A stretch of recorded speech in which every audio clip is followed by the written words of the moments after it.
in 2007, we lost 5 million. That's 10 million jobs. The average work week was 33.3 hours, the lowest since December, and the lowest since they started keeping records. And it also shows those figures being that low. 33.3 hours, not a 40-hour week. Half the people who are working probably are on part-time. Listen to this. Construction companies eliminated 104,000 jobs last month. Factories, 168,000. Retailers, 40,000. Professional and business services, 180,000. Financial companies, 44,000. And 78,000 were lost by temporary employees. This is a bloodbath, and it's going to get lots worse. We see U6, which I just told you, was 17.8%, at 35% by the end of next year. I mean, this is a horror story. And what caused most of it? Free trade, globalization, offshoring, and outsourcing. And there's no way back. Already, 12.5% of all households are either behind or in actual foreclosure proceedings on their mortgages. That's the kind of fix we're in. So there's going to be no recovery for a long, long time.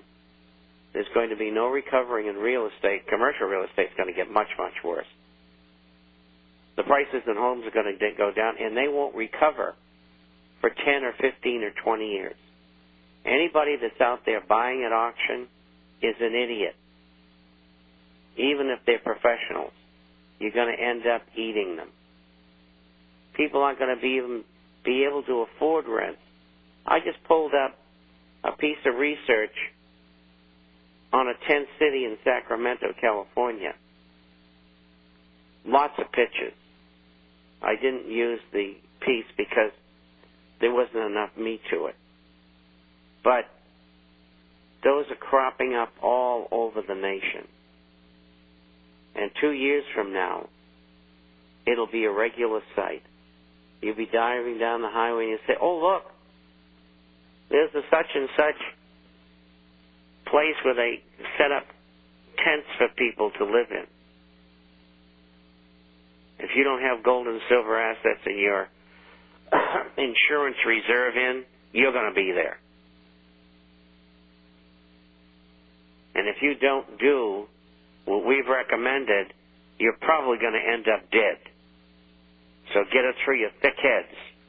This is not child's play we're into here. This is serious business, and your government is your enemy. Don't forget it.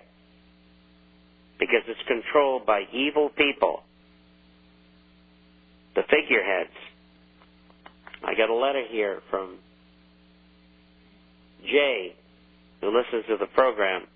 He said, would you agree that the following people own the lion's share of the blame for the economic fix we're in?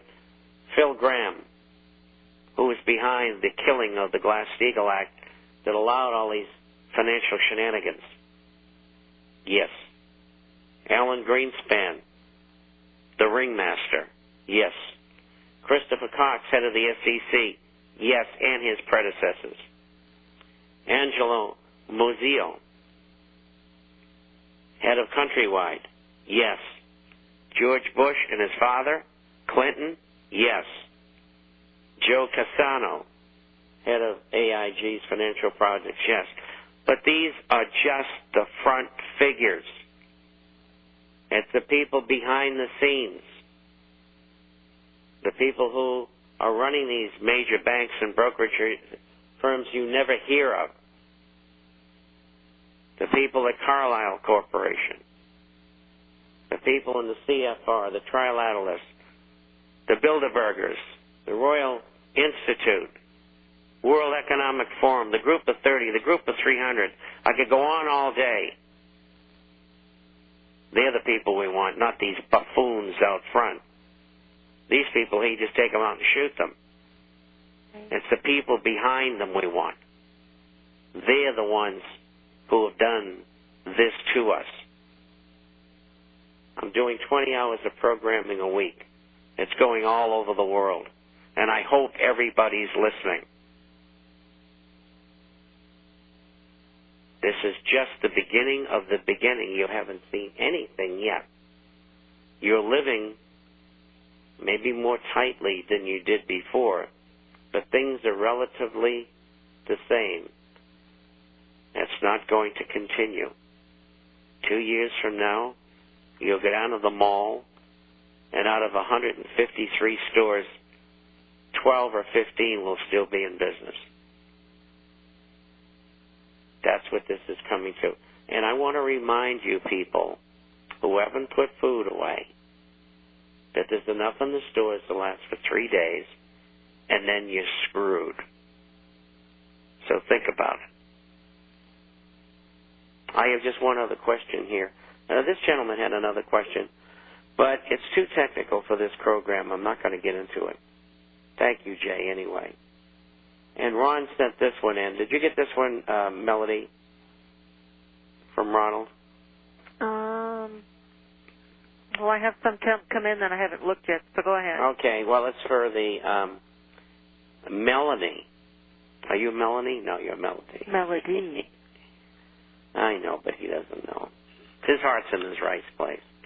The largest recipients of TARP funds, specifically Citigroup, Goldman Sachs, are shareholders in the Federal Reserve. These banks are insolvent due to derivatives and other toxic instruments, so they say. But as shareholders of the Fed, do they get a share of the Fed's profits? And if so, why are they not disclosing that income stream? The answer is yes, and they don't. It's probably on their general balance sheet statement, but I can't really answer it further than that. Or is it the insider illuminists who run the banks shamming the public in order to get bailout funds while untold billions are reaped behind the scenes, all the while crying insolvency? And it's a little bit of all of that. And this whole bailout thing is a giant scam, because when we reach the bottom of the Depression, these characters with their wealth are going to move in, and they're going to buy that $500,000 home that used to be worth $1 million, probably for $35,000 or $50,000, and they'll buy thousands of them. And of course, they'll be buying them from the Fed. From Fannie Mae and Freddie Mac and FHA, and you paid for them. I mean, the crime here is so colossal, it's treason. And nobody gets it. The newsletter writers, they've got their heads in the sand. The economists, the analysts, they don't have a clue. They don't understand the criminal mind. And that's what these people are, criminals. Bob, there's talk about the eminent domain being used in order for to be paying off China and Japan. They'll be using that in order to use our, to sell out or to give the rest of the properties, prime properties. Any comments on that? Possible and probable. And such a deal probably was made. But I get news to the public that the Chinese will never collect, because we're not going to have the same kind of government 5 years from now that we have now. There's going to be massive changes in America. Whether they'll be for the good remains to be seen. But there'll be major changes, and the Chinese will never collect. And they'll never do eminent domain, but I'll tell you who might do eminent domain is the people who are behind the scenes, who will have the money to buy everything, and nobody else will have anything except your listeners who have gold and silver.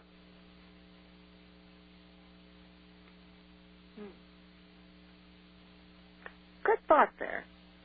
The few people, this is in from Tony, the few people he knows who owns gold and silver are doing it the new trendy way, buying gold or silver ETFs or the purse mint. How's the manipulation ever going to stop with these funds in place? Well, first of all, they're ignorant.